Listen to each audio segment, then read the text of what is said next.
안녕하세요. 저는 김윤경이라고 하고요. 현재 나사 에임즈 리서치 센터에서 로봇을 디자인하고 있는 로봇 디자이너입니다. 그냥 막연하게 나사에 가고 싶었는데 정말로 나사에 있는 사람이 나타나니까 농담 반 진담 반으로 인턴십 자리 좀 주세요 해서 줄게 해서 오게 됐어요. 먼저 물어보신 거예요? 네, 제가 먼저 물어봤어요. 제가 했던 것 중에 제일 잘했던 게 뭐냐면 지르기를 정말 잘했던 거거든요. 지금 원한다면 바로 지르세요.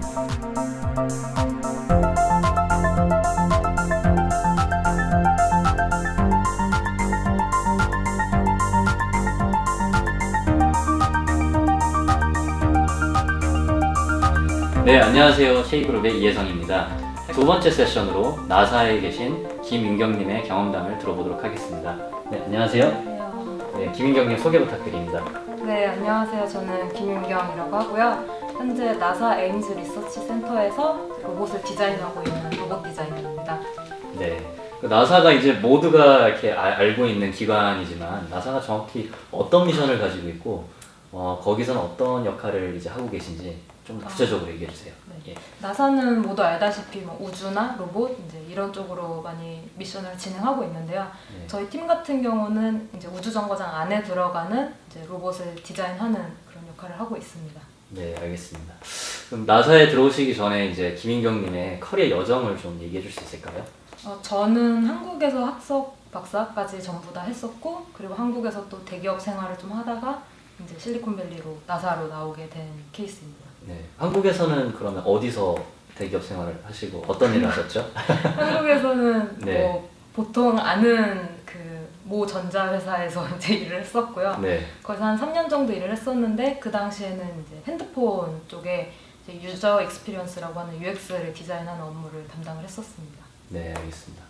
해외 취업 동기 및 준비 과정에 대해서 좀 더 짚어볼 텐데요.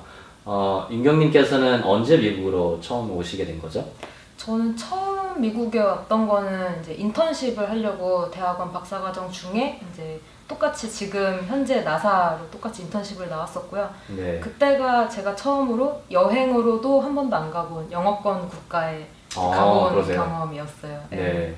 그럼 어떤 경로로 그 인턴십을 잡오퍼를 받으실 수 있나요? 그 오퍼를 주셨던 저희 지금 보스께서 사실은 한국에 이제 인터뷰가 있어가지고 이제 포닥들 인터뷰 하려고 들어왔다가 이제 저희 연구실이 이제 로봇을 연구하는 곳이어서 그러면 한번 연구실 소개를 들어보자라고 방문을 해주셨어요. 근데 제가 그때 박사 막 내고 이러니까 네. 영어로 해야 되고 귀찮으니까 네가 해 이렇게 해가지고 네. 이제 제가 그분 앞에서 발표를 하게 됐고, 사실 제가 어렸을 때부터 나사에 가는 게 꿈이었었거든요. 그러세요? 예. 물론 뭐 천문학자로 가고 싶다는 마음이었고 그 당시는 예. 그리고 나사에 가고 싶었던 거는 뭐 우주의 원대한 이런 걸 풀겠어 이런 건 아니었고 네. 제가 좋아하던 오빠가 천문을 되게 잘해서 이렇게 별자리 설명해주는 오빠가 있었어서 네. 그냥 막연하게 나사에 가고 싶었는데 네. 이제 정말로 나사에 있는 사람이 나타나니까 네. 그냥 농담 반 진담 반으로 인턴십 자리 좀 주세요 해서 줄게 해서 오게 됐어요. 먼저 물어보신 거예요? 네, 제가 먼저 물어봤어요.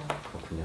인터뷰 절차를 그럼 따로 또 밟으셨나요? 그 이후에? 인터뷰 절차는 따로 밟진 않았었고요. 인턴십 네. 당시에는 네. 제가 썼던 논문들 이제 박사과정까지 하고 있었으니까 논문들 그분께 보여드리고 간단하게 디자인과 같은 경우는 포트폴리오가 있거든요. 네. 그래서 제가 어떤 로봇들을 디자인했는지 아니면 어떤 스킬을 갖고 있는지 이제 이런 것들을 보내드렸어요. 네. 그럼 그 포트폴리오는 이제 학부랑 석사 때 네. 만드신 포트폴리오랑 또 일하시면서 한국에서 네. 만든 포트폴리오인가요? 그럼 한국에서 그 학교 생활도 하시고 또 이제 미국에 이제 처음 가셨을 때 적응하기 되게 힘든 부분도 많았을 것 같은데 언어 장벽이라든지 뭐 그런 게 있었을 것 같은데 네. 어땠나요? 처음 왔을 때? 언어가 정말 힘들었고요. 네. 제가 원래는 한국말로 하면 막 말도 진짜 많이 하고 이러는데 영어로 하니까 제 성격이 다 표현이 안 되는 거예요. 왜냐면 설명을 다 할 수가 없으니까. 네. 그런 것도 있었고 사실 영어 때문에 많이 주눅이 든 게 좀 컸어요. 근데 네. 나중에는 지금 와서 생각해보면 영어가 힘들었던 게 아니라 그냥 내가 자신감이 좀 많이 부족했던 건데 그거를 영어 탓으로 돌리면서 오히려 좀 스스로를 이렇게 위축시키지 않았나 이런 생각을 네. 했어요. 그러면 인턴십을 마치시고 다시 한국으로 돌아가신 거죠? 네. 돌아가셔서 다시 박사과정을, 박사과정 하시고 네. 일 다시 하시고 네. 근데 미국으로 다시 이제 나사로 이제 정규직으로 들어오셨는데 네. 어떤 결심으로 다시 돌아오시게 된 거죠? 사실 인턴십 끝나고 들어갈 때는 네. 너무 힘들었어서 네. 내가 다시는 미국 땅을 밟지 않아야지라는 마음으로 네. 들어갔었거든요. 네. 근데 이제 학교를 마치고 회사에서 이제 3년 정도 일을 하다 보니까 좀 사실 굉장히 안주하게 되는 면이 있었어요. 그리고 가만히 이렇게 회사에서 다녀도 뭐 회사에서도 나름 치열하게 했으니까 저를 끌어주겠다는 분도 있고, 근데 이게 너무 편안한 길인 것 같은 거예요. 네. 그래서 좀 혼자서도 고민을 많이 하고 있었는데 마침 그때 저 인턴십 때 보스가 연락이 와서 우리가 UI UX 디자이너가 필요하고 뭐 로고 쪽 디자이너가 필요한데 네. 뭐 잔마켓에 나오지 않겠느냐 이래서 네. 정말 고민도 안 하고 가겠다고. 네. 그렇게. 그랬어요. 예. 그럼 한국에서 일을 하시다가 이제 갑자기 미국 기간에 이제 일을 하시게 됐는데 네. 그때는 좀 힘든 점이 있었나요? 그때는 오히려 힘든 점은 그렇게 많이 없었던 것 같아요. 인턴십을 이미 하셔가지고. 네, 이미 그 네. 환경에 익숙해지기도 했고 네. 한국에서 회사 생활하면서 정말 이 사람 저 사람 많이 만나보고 이 상황 저 상황 많이 겪어보고 하다 네. 보니까 그냥 뭐 미국 가서 지내는 것도 내 역량만 잘 발휘하고 네. 그러면 괜찮겠지라고 해서 네. 그렇게 힘들지는 않았어요. 네. 영어 공부로 따로 이렇게 준비를 하셨나요? 나름 하려고 노력을 많이 했는데 네. 뭐 앉아서 그냥 뭐 단어 외우기 뭐 이런 것도 하고 네. 근데 제가 다녔던 학교 자체가 영어 수업을 하는 학교였거든요. 아, 예. 근데 저는 또 디자인과다 보니까 제가 한 작품을 영어로 설명해야 되는 수업이 굉장히 많았어요. 네. 그래서 처음에는 사실 교수님이 숙제를 내주시면 숙제가 뭔지 모를 정도로 영어를 못했거든요. 네. 근데 점점 계속 내 작품을 소개하고 그게 성적이랑 연결이 되고 이러니까 저도 모르게 조금씩 는 것 같아요. 지금도 너무 어렵긴 하지만. 네. 나사에서 그 요구하는 그런 영어 수준은 좀 높은 편인가요? 아니면은 되게 의사소통만 되면은 뭐 괜찮다 이 정도인가요? 어떤 특정 영어 수준을 요구하는 건 아닌데 네. 적어도 자기가 한 작업을 충분히 설명할 수 있는 능력은 갖추길 바래요. 네. 그게 영어가 됐든 뭐 정말 손발 다 써서 하든 뭐 그림으로 보여주든 네. 영어가 정말 안 되면 소프트웨어 엔지니어 같은 경우는 코딩을 해서 그냥 그걸 보여주든 네. 어떤 방식이어도 상관없이 영어가 문제가 아니라 얼마나 적극적인지 그걸 좀 더 요구하는 것 같더라고요. 네. 다음 순서는 이제 한국 기업과 이제 미국 기업의 그런 문화랑 차이점 네. 얘기를 해볼 텐데 한국에서 이제 대기업에서 생활도 하시고 그 다음에 이제 미국에서 큰 기관에서 일을 하시는데 좀 가장 큰 차이점이 뭐라고 생각을 하세요? 제가 느꼈던 가장 큰 차이점은 네. 매니저라는 직종이 따로 있는 거? 미국이? 네. 그게 좀 놀랐거든요. 네. 왜냐면 한국은 하이라키가 분명하게 있어서 이제 낮은 레벨일 때는 실무 일을 하지만 점점 승진하고 직급이 올라가면 이제 자기는 매니저 역할을 할 수밖에 없는 거예요. 네. 나는 계속 디자인 하고 싶은데 직급이 높으니까 못하고 매니징을 해야 되는 상황이 오는 거죠. 그걸 좋아하는 사람도 있고 안 맞는 사람도 있는데 이제 미국 같은 경우는 매니저는 정말 매니저로서의 트랙을 밟아가고 네. 엔지니어나 디자이너는 자기 역량을 계속 발휘하는 쪽으로 나가니까 그게 굉장히 다르게 느껴졌어요. 네, 알겠습니다. 그럼 이제 한국과 그 미국 기업 문화에 대해서 좀 얘기를 해볼 텐데 특성을 좀 비교를 해봤을 때 가장 좀 다른 부분 있다면 어떤 게 있을까요? 저는 사람의 성과를 판단하는 방식이 굉장히 다르다고 생각을 했거든요. 네, 그러니까 한국에 있을 때는 사실 일주일에 40시간 이렇게 일을 해야 되는 시간이 정해져 있었고 네, 뭐 출입하고 이제 집에 갈 때 카드를 찍으니까 사실 네. 출퇴근 시간이 다 찍혀요. 네, 그러면 좀 뭐 개인이 욕심을 내고 싶을 때는 일을 열심히 하기도 하지만 이제 또 어쩔 때는 일주일에 40시간이니까 1시간만 더 버텼다 가면은 끝난다 막 이런 생각이 드는 거예요. 아, 그래서 조금 시간으로 카운트되는 느낌이 없잖아 있는데 네. 미국 같은 경우는 그런 부분은 플렉서블 하니까 근데 그 사람들이 성과를 평가하는 방식은 정말로 내가 무엇을 했느냐로 평가를 하다 보니까 그렇죠. 마음의 부담은 사실 훨씬 많아요. 미국 음. 회사가. 그리고 한국 회사가 더 힘들지 않냐라고 하지만 개인한테 책임을 주어주는 거는 미국 회사가 정말 크기 때문에 네. 마음의 부담은 더 큰 것들? 그게 조금 차이가 있는 것 같아요. 네, 그렇군요. 워크라이프 밸런스 측면에서는 좀 한국이 그러면은 좀 낫다고 생각을 하시나요? 아니면은 저는 오히려 좀 그렇게 생각을 해요. 그러니까 그래요? 네. 그러니까 미국 같은 경우는 내가 편하게 지내자, 뭐 성과에 대한 큰 욕심 없이 이렇게 생각하면 정말 워크라이프 밸런스가 너무 좋다고 할 수 있지만 네.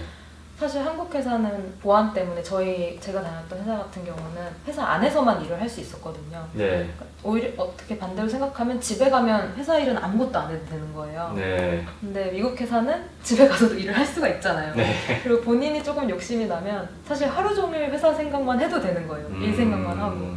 그러다 밤에 또 혼자 그냥 생각하다가 그냥 일해야겠다 이렇게 일을 할 때도 있고 네. 그리고 조금 워크라이프 밸런스가 한국에서 좋았나 할 때도 있어요 사실은. 네. 또 이렇게 퇴근하고 또 할 게 더 많다고 생각하시나요? 그럼요. 한국이? 네. 예. 즐길 거리가 그냥 많다는 것 때문에 그런데 네. 근데 좀 즐기는 문화가 좀 달라진 것 같아요. 한국에서는 체력적으로 너무 많이 지치니까 네.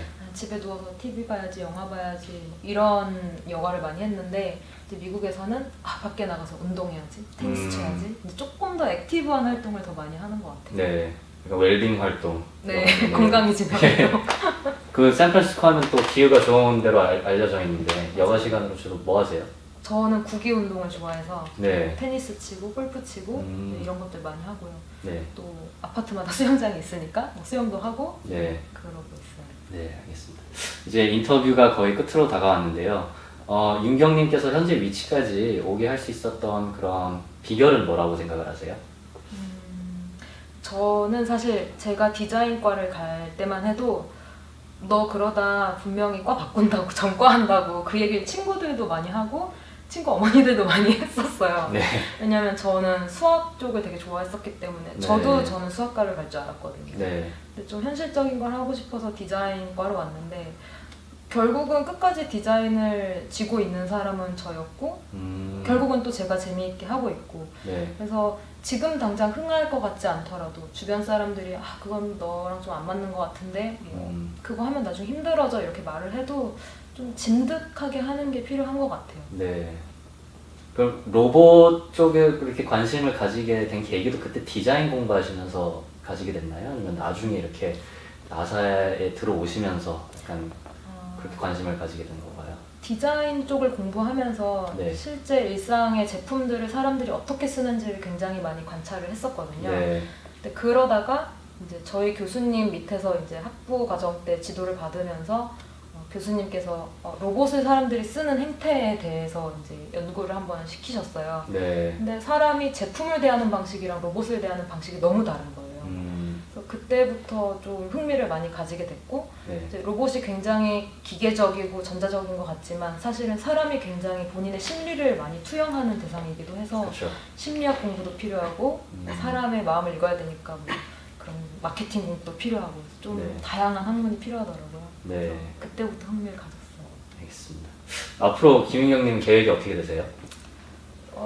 단기적으로는 일단은 회사에 다닌 지 1년 조금 넘었으니까 조금 네. 회사에서 입지를 잘 다지고 싶고 또 제가 디자인을 계속 하고는 있지만 이제 한국에 다니면 한국 대기업에 있으면서 3년 동안 사실 핸드폰, 모바일 이런 쪽으로 빠져서 로봇에 손을 떼고 있었어요. 근데 네. 그러다 보니까 좀 아쉬운 부분이 너무 많은 거예요. 네.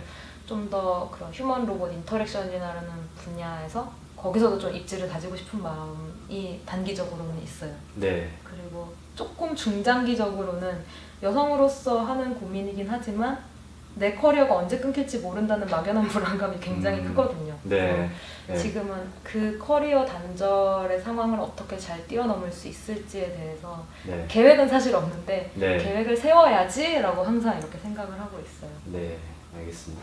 마지막으로 그러면 그 조언과 응원 메시지 시청자분들한테 부탁드립니다. 네. 네. 제가 했던 것 중에 제일 잘했던 게 뭐냐면 지르기를 정말 잘했던 거거든요. 그러니까 저희가 물건을 살 때 막 지름신이 와서 지른다고 하는데 그건 정말 제가 그 물건이 갖고 싶어서 지르는 거잖아요. 근데 그것처럼 제가 정말 하고 싶은 일이 있을 때 그걸 용기 있게 지르는 게 굉장히 중요하다고 저는 생각을 하거든요. 그래서 아직 나는 이 수준이 안 됐는데 지금 내가 이걸 할 수 있을까라고 절대 생각하지 말고 사실 일단 사람이 지르면 거기에 대해서 책임을 지려고 자기의 뭐 능력도 쌓고 스킬도 쌓고 하는 과정이 또 있거든요. 그러니까 모든 게 다 완벽하게 준비되길 기다리지 마시고 지금 원한다면 바로 지르세요. 감사합니다. 네, 이것으로 김윤경님 두 번째 인터뷰를 마치겠습니다. 감사합니다. 감사합니다.